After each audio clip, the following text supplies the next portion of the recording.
And this brings us to one of the most profound points of this talk, the social intent. Should the focus of society be to create and preserve jobs? Or should the focus of society be to maximize production and create abundance? It is either one direction or the other. You can't have both. Sadly, what you are seeing in the world today is, quote, the deliberate withholding of social efficiency for the sake of preserving the status quo. I say that again because I want you guys to use that. The deliberate withholding of social efficiency is what our system does. The main reason outside of employment pressures that you do not see technology being liberally used for all purposes imaginable, including the generation of food, energy, and material abundance, is because our financial system is based entirely on the perpetuation of scarcity and inefficiency. Why? Because it is the most self-preserving and profitable. If a company makes a car that can last 60 years without service and also runs without the need for perpetual refueling through battery power, the aftermarket value of that car is virtually zero, and billions of dollars would be lost over time due to the now obsolete consumer oil and auto service market industries. This could happen right now, again. Why doesn't it?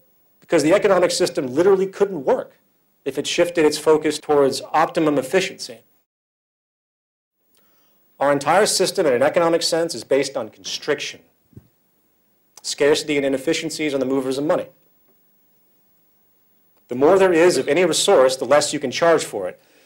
The more problems there are, the more opportunities there are to make money. This reality is a social disease. For people can actually gain off of the misery of others and the destruction of the environment. It's called moral hazard in the insurance industry. The whole system is moral hazard.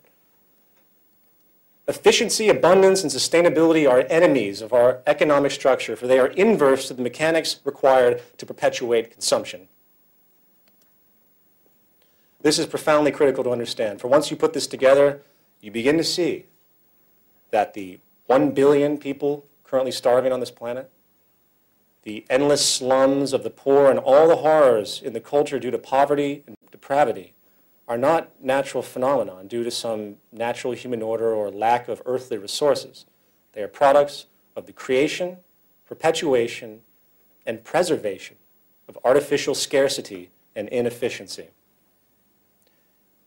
To add insult to injury, this scarcity is not only perpetuated in the markets of consumer goods and services, but also manifests in a way which influences the behavior of the whole of society, through making sure that even money itself is perpetually limited in supply. As denoted in Zeitgeist addendum, the central banks of the world almost all create money out of debt through loans. These loans are produced with interest, yet only the principal is created in the money supply, creating a perpetual deficit in supply. The debts generated by these loans, in turn, serve as virtual prison cells for the average citizen, keeping them willing to work off their debt, putting them in a perpetual state of obligation. There's a word for that. It's called slavery, debt slavery. The money isn't real. The interest sure isn't real. The debt is not real. The whole thing is an illusion. The whole world today is now stuck in the illusion that there isn't enough money to do this or that. 98% of the countries in the world are actually in debt to other countries and banks. As of 2009, it's been confirmed that the world is in a state of recession, which basically means massive monetary contraction. In other words, the whole world is somehow short on cash. Am I the only one that finds this absolutely unbelievable? The stupidity is not only unbelievable, it's deadly. The market and financial systems as we know it is diametrically opposed to development of peak efficiency in order to perpetuate profit in the established order. What is peak efficiency? The highest form of technical efficiency known at a time. Not the highest form of efficiency that is affordable, but the highest form of efficiency that is actually possible. The question has never been, do we have the money? The question has always been, do we have the resources and technical understandings to make it happen? That is all that has ever mattered. Now, given all of this, it's easy to see how the public today finds it difficult to assume that technology can provide abundance and peak efficiency. For there is very little in their day-to-day life that clearly illustrates this point. Everything around them reinforces the idea that scarcity in the world today is a natural problem. Why? Because the pursuit of profit by industry always inherently limits the quality of design for the sake of monetary preservation. If a company wants to be competitive in the marketplace, they must find a balance between quality and cost, invariably denying quality.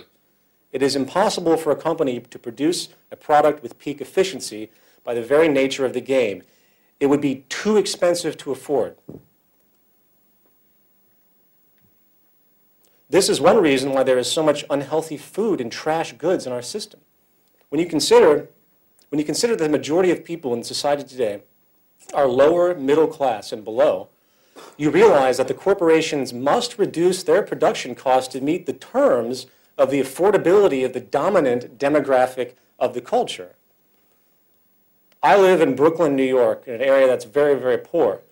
Within a 6-block radius of my apartment, there are 5 of these 99-cent stores. These are stores which sell products from the cheapest possible materials and lowest possible efficiency that could ever be manufactured. It's junk, stuff that should have never been created to begin with. Why is it there? Because the people can't afford anything else. Why can't they afford anything else? Because the market system also creates and perpetuates social stratification, and the poor must exist in order for the rich to exist. Therefore, the level of product efficiency today is artificially directly proportional to purchasing power, to the purchasing power of the demographic. Therefore, generally speaking, one's perception of quality is often only as good as their socioeconomic status. The quality of goods are stratified, just as the social classes are. The result is outrageous amounts of resource waste. In a world that claims to be growing more and more concerned about environmental issues, resource supplies, man-made atmospheric changes, and pollution, I find it fascinating that no one is talking about the most consistent destroyer of ecology and the most continuous waster of natural resources there is, the pursuit of profit. Capitalism is based on the free pursuit of profit by whatever means necessary. I was in a cab coming here, and the cab driver made a great comment. He was describing something along the lines of business he was conducting. He's like, yeah, there's no friends in business. And he's absolutely right. I'm going to be using that one too. Capitalism is based entirely on the free pursuit of profit by whatever means necessary. It is a gaming strategy and nothing more. The irresponsibility it enables by its central philosophy of self-interest is profound. And while there are many angles to this, let's stay with the point at hand, the deliberate production of inferior products.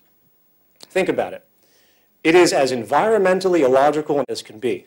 There is no reason to ever create a product that is deliberately low in efficiency. This simply means faster breakdown, faster obsolescence, more duplicate production, and many times more waste and pollution than would be required if the goal was to simply optimize products based on the most current technological awarenesses of the day.